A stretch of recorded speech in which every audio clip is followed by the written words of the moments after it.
Wow, it's been a long time since I've done a video, but my epic procrastination aside, here is Flight of the Intruder for the NES, one of two flying games that I want to review for the NES, and this one, well, it's bad. Now there is no level select screen or anything at the intro. They literally just throw you right into the game. And I'm right here for fighting MiG-21s in dogfighting, which is this first waypoint I'm at right here. The waypoints are sort of like the stages in the game.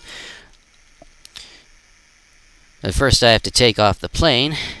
And this is a very highly complex process, as indicated by the paragraph of numbers at the top of the screen.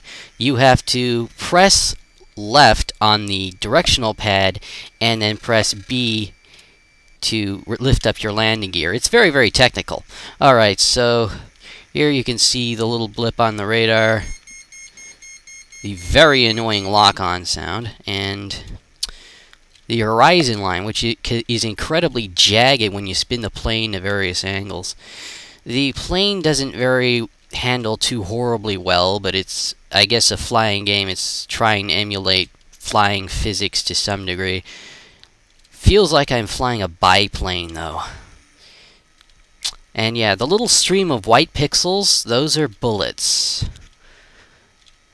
Pretty damned low-budget special effects for this one. And you won't even see me. Well, I guess I'll try and show you how to shoot it. You press select to go to your missile firing mode, and you have to hold these guys in for a ridiculously long time until you get a lock on. The bullshit part of it is that the guys will sometimes fly away, and as you think you're about to get a lock on, and so sometimes you'll fire and waste a missile. Like that. Alright, I think I've done wasting missiles. I'll try shooting these guys down. This actually takes quite a while if you can't get a good volley in on them.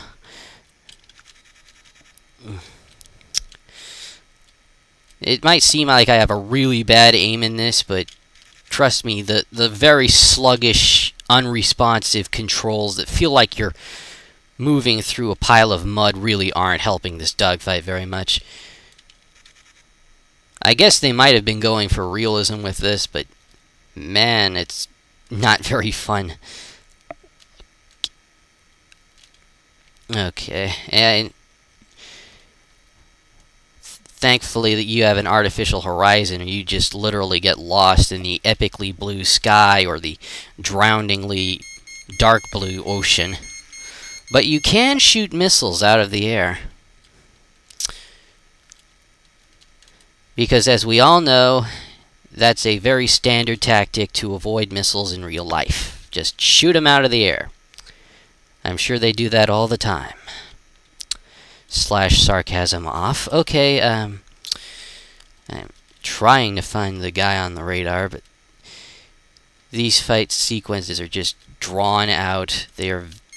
It's very difficult to actually shoot one of these guys down, which I guess goes to realism, but it makes for very long and boring fights, as you can see. Well, anyways,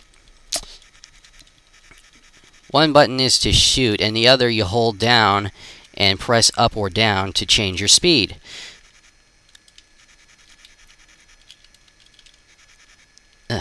And that guy's, those little black crap pixels this guy is leaking out, I guess that's supposed to be smoke. Like, they honestly couldn't have done it any better than just 3 pixels of crap. And I managed to kill one. Yay!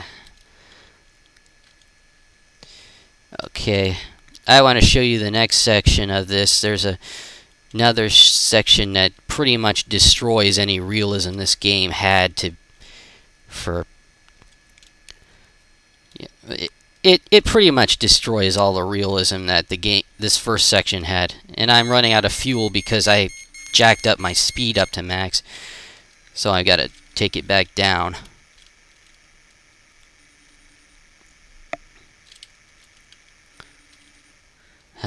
I know my fuel is low. Thank you very much. Ah, man, this sucks. Well, anyways, I don't know if I'll even be able to show you in the next section. These damn dogfights are so fucking hard to... Oh. Never mind. I got it. Okay, so now we get to go on to what the other action focus of the game. A bombing run against enemy targets. Sounds pretty fun, right? Get to blow shit up with bombs.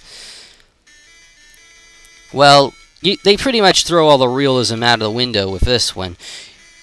It's a third-person perspective where all the targets are lined up, and now it feels very, very arcadey, which I guess isn't too bad, but if they were going for realism in the last part, this pretty much screws it up. And oh, those little white ping-pong balls I'm dropping are supposed to be bombs.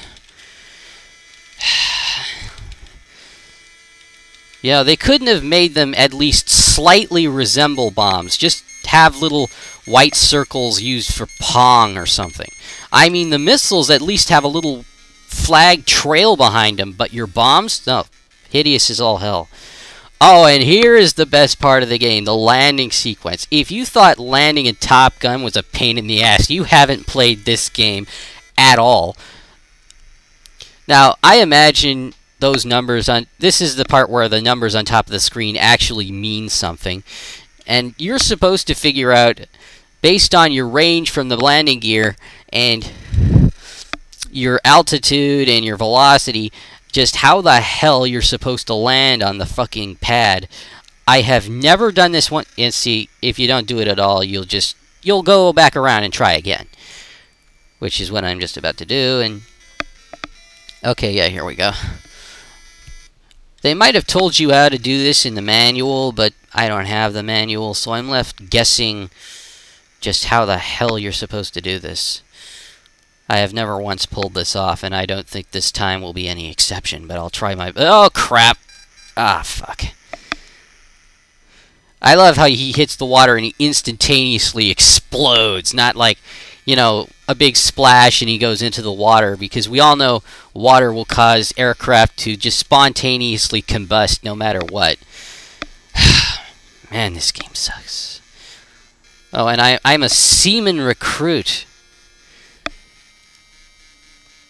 But, just like in Top Gun, I guess, we get to go on to the next mission anyway. Apparently, the military isn't so angry that you just blew up their billion-dollar aircraft. Well, not billion, but incredibly expensive piece of equipment. But apparently, you're still good enough to fly these highly dangerous missions where you're the only one attacking multiple enemy targets. So, here we go again. And... you know, this is just as complex as the landing sequence. All you do is press left on the directional pad and then press B. Taking off is about 5 billion times harder than landing, you know? It's like impossible. Sarcasm off. Yeah, there's a real contrast to those two sequences. I'm sorry. If they were going to make a big deal out of you taking off anyway, why the hell didn't they have at least a little bit of challenge factor to it? But I guess they more than make up for that in the landing sequence. Alright, so as you can see, there's... what is the difference between me fighting the first mission and me fighting this one? I guess the guys might be slightly more difficult to attack, but other than that... oh, and the black bar you're seeing on the screen... I don't know if that's an emulator glitch or a game flaw. I have no idea.